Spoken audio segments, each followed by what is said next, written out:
It's a community-based organisation.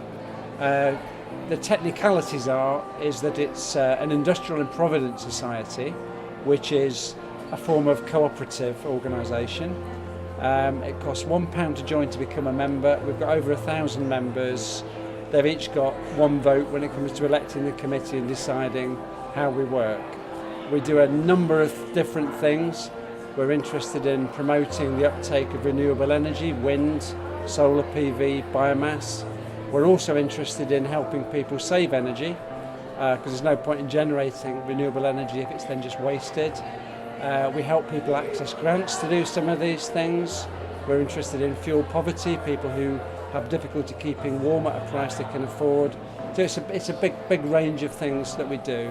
Most of all, what we're trying to do is engage the local community in thinking differently about energy. And we're doing that because we think if everybody just did a small thing, it would make a huge difference. So we're trying to engage as many of local people in activity as we can. Why I got involved? Well, a kind of good question, really. This all started off about four years or more ago, and some of us were very concerned in Wadebridge about several supermarkets applying for planning permission coming to the town. We thought that if all these supermarkets got planning permission, it would alter the town out of all recognition. It would pull all the trade out of the town centre. It would change Wadebridge in a way that we didn't want. So a group of us kind of organised a bit to oppose and challenge the supermarket applications. We were partly successful. Some got in, some didn't. And then I think we'd all enjoyed working together on this. And so we kind of said to each other, well, wouldn't it be good to do something positive rather than just opposing something? Somebody then had the idea, one of our group had the idea, well, why don't we do something about energy? Wadebridge spends millions and millions of pounds a year on energy. If we could do something different, we might be able to bring some of that money in the town. We might be able to create jobs. It was that kind of thing. And a lot of us were environmentalists as well, and concerned about climate change and carbon emissions. So we thought, let's do it for that reason. But let's also let people know that it's an economic thing. It's an economic development thing that we could do as well.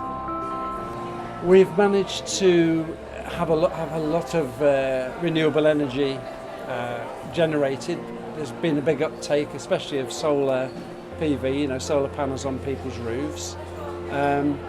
We've raised money for community funds as well, and so we've made small grants to a whole range of organisations, not just to do with energy. It can be talking newspapers, the dementia kind of association, just trying to skateboard park, all kinds of things.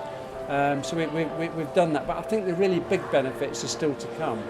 The big benefits come when we are able to own our own, perhaps wind turbines, big solar parks, and sell energy to people locally at a discounted price. That's what we want to do. And we also want to have a so-called smart energy grid in Wadebridge, which kind of ties up the electricity that's generated into people's homes and into businesses. We know that if we can do that, we can create a lot of specialist technical jobs on the back of that and liberate a lot of money into the local economy. Should people be thinking about social enterprise as a career path? I think the answer's yes.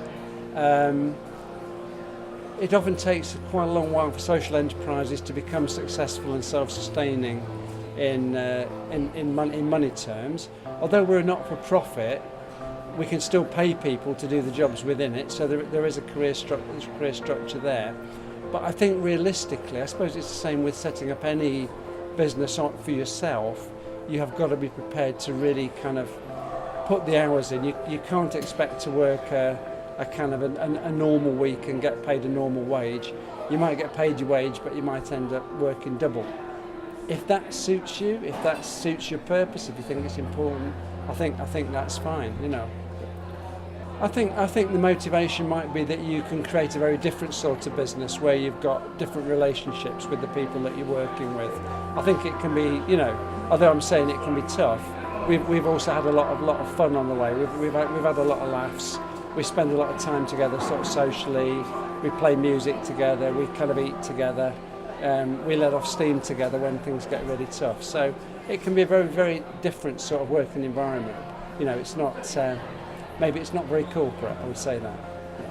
I would say try a few things out just by volunteering. I think a lot of organisations really would welcome volunteers. You know, come along, maybe talk to your organisation, see what you could do. A good organisation would find you a good little project to work on that kind of met your needs, got you interested.